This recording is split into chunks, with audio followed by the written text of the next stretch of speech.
UFC 316 के card में मिराब ने सिनोमेली को बहुत ही बुरी तरह से ब्रूटलाइज कर दिया। एंड मिराब का ये कहना है भाई कि तुम जितना मुझे टफ अपोनेंट दोगे मैं उतनी ही इजी विक्ट्री उस अपोनेंट के खिलाफ लेके आऊँगा। इस फाइट में सिनोमेली का तो पूरा करियर दांव पे लग गया था।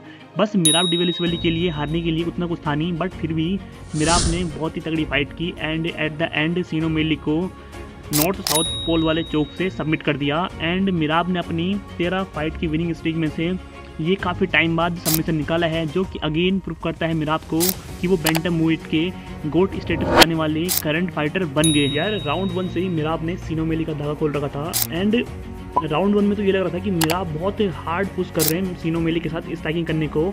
एंड अपनी लास्ट फाइट में मिराब ने उतना हार्ड स्ट्राइकिंग को पुश नहीं किया था। वो स्ट्राइक करते समय थोड़ा सोच रहे थे बिकॉज सिनोमेली की रीच काफ़ी अच्छी है एंड उनका यदि एक सिंगल पंच पड़ता है मिराब के फेस पे तो वहाँ पे मिराब नॉकडाउन हो सकते हैं यदि नॉकआउट भी ना होते। बट इस फाइट में मिराब ने हेड एंड टो का पूरा जोर लगा दिया एंड सिनोमेली को राउंड 1 में आउट स्ट्राइक भी किया। एंड सिनोमेली मिराब के जो मिक्स गेम होता है वो स्ट्राइक करने के बाद जो कपल ऑफ ग्रैपलिंग अटेम्प्ट लेते हैं, रेसल करते हैं, उससे सिनोमेली बच रहे थे। बट सिनोमेली की जो ये कोशिश थी कि वो सेंटर ऑफ द ऑक्टागन रहे, उस कोशिश में सिनोमेली सफल नहीं हो पाए। एंड मिराब ने सिनोमेली को भाई जैसे उन्होंने हेनरी साउडो को उठा के पटका था, जस्ट लाइक दैट उन्होंने सिनोमेली को बहुत ही बुरी तरह ब्रूटलाइज किया। एंड एट द एंड सिनोमेली को मानना पड़ा कि हाँ यार मिराब एक तगड़ा फाइटर है। राउंड 2 आते आते मिराब ने सिनोमेली पे टेक डाउन शूट करना चालू कर दिया था। एंड टेक डाउन भी इतने डेंजरस थे कि सिनोमेली उन टेक डाउन से बच नहीं पा रहे थे। यार सिनोमेली कोशिश कर रहा था कि वो सेंटर ऑफ द ऑक्टागन रह के फाइट करे। उन्होंने कपल ऑफ पंचेस मिराब की चिन पे भी लैंड किए, मिराब के हेड पे भी लगे, बट मिराब सिनोमेली को आउट स्ट्राइक भी कर रहा था। एंड मिराब ने बहुत ही तगड़ी ग्रैपलिंग अटैम्प्ट लिए जहाँ पे मिराब ने बहुत ज़्यादा बार टेक डाउन लेने की कोशिश की। सिनोमेली स्टार्टिंग में उनको डिनाई भी किया, टेक डाउन अटैम्प्ट फेल भी किए, बट एट द एंड सिनोमेली टेक डाउन हुआ। राउंड 2 के एंड तक भी मिराब ने पूरा कंट्रोल बनाया हुआ था फाइट में।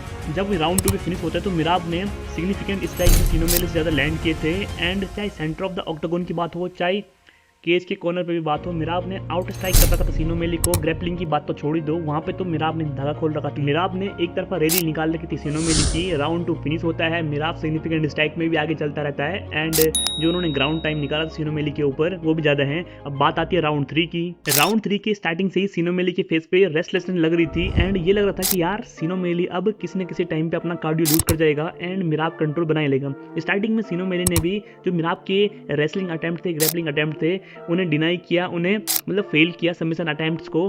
बट एट द एंड मिराब ने राउंड 3 में जब 4 मिनट हो ही गए थे, उस समय मात्र 1 मिनट बचा था राउंड 3 खत्म होने में। उस टाइम पे मिराब ने सिनोमेली को नॉर्थ साउथ पोल या फिर रियर नेकेड टाइप का वो चौक था, उस चौक को लगा के मिराब ने सबमिट कर दिया। अब दोस्तों बात यहाँ पे ये चल रही है कि मिराब ने अपनी लेगेसी को प्रूव कर दिया एंड मिराब चाहे तो बैंटमवेट कैटेगरी से फेदरवेट डिवीजन में जा सकते हैं बिकॉज जो मिराब के फ्रेंड थे इलिया टुप्योरिया वो फेदरवेट कैटेगरी से मूव कर चुके हैं लाइट वेट डिवीजन में। तो मिराब को एज सच इथिकल कोई इशू आने नहीं वाला है फाइट करने में फेदरवेट डिवीजन में, बट मिराब चाहते हैं कि वो 2 बार और बैंटमवेट डिवीजन में ही फाइट करें। एंड यदि मिराब ने अब एक बार और भी फाइट जीत ली बैंटमवेट डिवीजन में तो भाई मिराब एक डेफिनेट चैंपियन बन जाएगा जो कि अपनी लीगेसी सीमेंट कर देगा बैंटमवेट डिवीजन में and one of the best fighter बन जाएगा बैंटमवेट डिवीजन का। बहुत सारे जो मेरे भाई थे उन्होंने इस बार मिराब को पिक नहीं किया था, उन्होंने मिराब के अलावा पिक किया था सिनोमेली को जीतने के लिए। उन्होंने ये सोचा था कि यार सिनोमेली के लिए खोने के लिए सब कुछ है एंड मिराब के लिए एज सच खोने के लिए कुछ नहीं है इस फाइट में। बट फिर भी मिराब ने फाइट से पहले से दिखाया कि यार वो इतना वरिड नहीं है इस फाइट को लेकर। बट जब फाइट स्टार्ट हुई तो उस समय पे मिराब ने सिनोमेली को एक भी अपर हैंड रखने नहीं दिया and cut to cut head to पूरा जोर लगा दिया, पूरा पुश कर दिया सिनोमेली को एंड सबमिशन से विक्ट्री निकाल दी अगेंस्ट सिनोमेली। फाइट को जीतने के बाद मिराब से इंटरव्यू में पूछा गया कि क्या आप कोरी सैंडगन से फाइट कर सकते हैं, तो मिराब ने कहा डेफिनेटली मैं उस पर्सन को लाइक करता हूँ एंड हाँ मैं फाइट कर सकता हूँ कोरी सैंडगन के साथ एंड डेफिनेटली कोरी सैंडगन डिजर्व करते हैं एक फाइट मेरे साथ चैंपियनशिप फाइट के लिए। मिराब यूएफसी की टॉप ऑफ द क्रीम में से एक फाइटर है, बट मिराब फिर भी कंटिन्यूसली खुद को इंप्रूव करता जा रहा है एंड मिराब ने रिसेंटली इस फाइट में ये प्रूव कर दिया कि जो उनकी स्ट्राइकिंग के बारे में लोग बात करते थे उसमें भी उन्होंने खुद को प्रूव किया एंड जो लोग उन्हें चीयर नहीं करते थे तो यार अरीना में पूरा क्राउड ही मिराब के लिए चीयर कर रहा था एंड मिराब ने जिस प्रकार से सबमिशन निकाला है सिनोमेली के लिए तो उस प्रकार से मिराब के लिए पूरा अरीना ही शाउट आउट दे रहा था। एंड क्रेजी यार, मिराब डिविलियर्स की जो फैन फॉलोइंग है